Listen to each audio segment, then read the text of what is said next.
Otep à tous, bien-aimés frères et sœurs.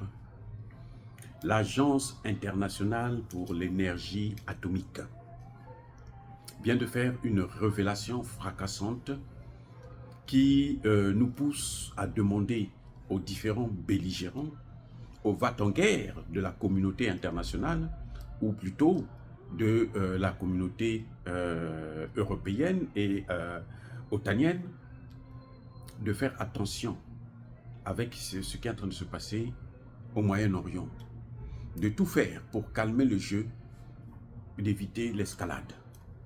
Pourquoi je dis ça? Eh bien, ce que dit l'Agence internationale à l'énergie atomique, c'est que l'Iran possède 164,7 kilos d'uranium enrichi à 60%. Et là, nous sommes en août 2024.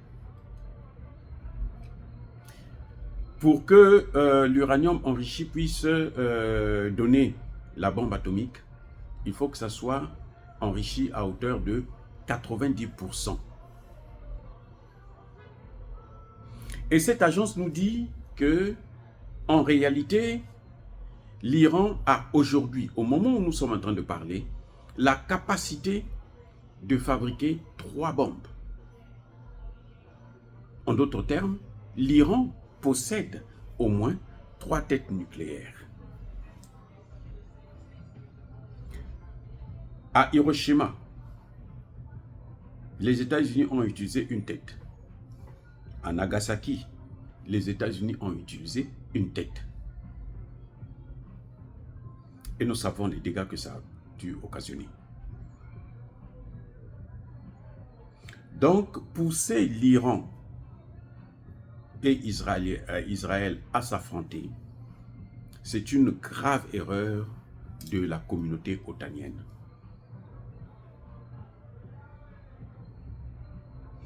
Et Dieu seul sait que l'Iran a des missiles intercontinentaux.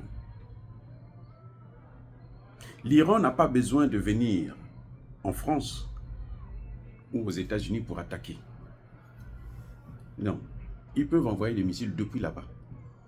Et aujourd'hui, nous avons vu que l'Iran, avec ses missiles de croisière, a pu traverser le dôme de fer. Attention, c'est l'une des défenses les plus performantes au monde. C'est l'un des systèmes de défense, mais alors, on disait que c'était d'ailleurs imparable. C'est-à-dire qu'on ne pouvait pas le traverser, c'est pour ça d'ailleurs qu'on appelle ça dôme de fer. L'Iran a pu traverser ce dôme de fer et toucher le sol iranien.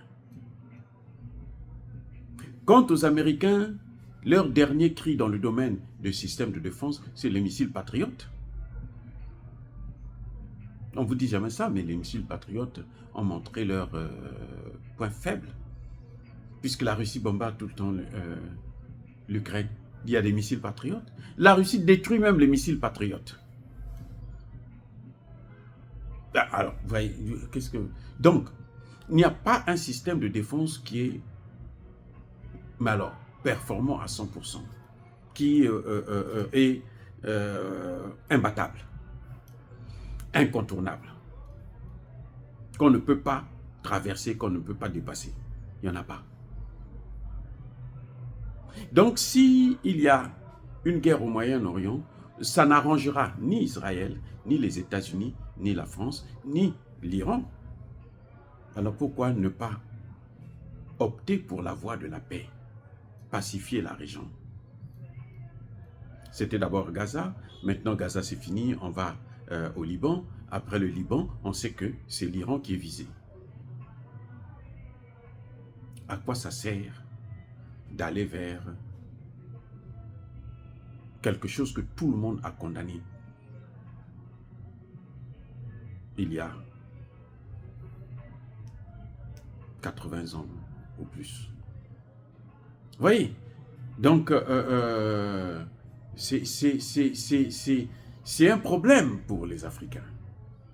C'est un problème pour le monde. C'est un problème pour la communauté internationale, pour l'ONU. Ah oui, c'est un problème.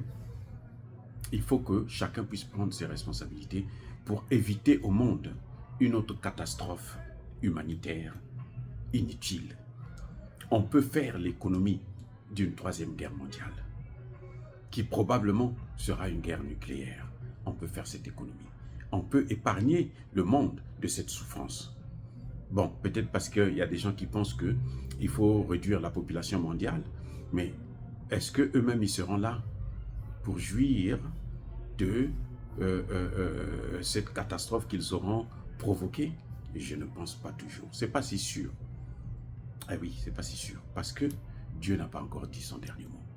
Les amis, soyez bénis, soyez abondamment bénis par le Dieu des Kémites et par nos ancêtres évangélisés.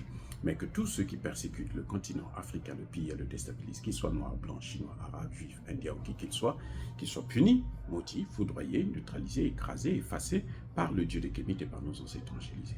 Vive l'Afrique éternelle, j'ai dit et j'assume.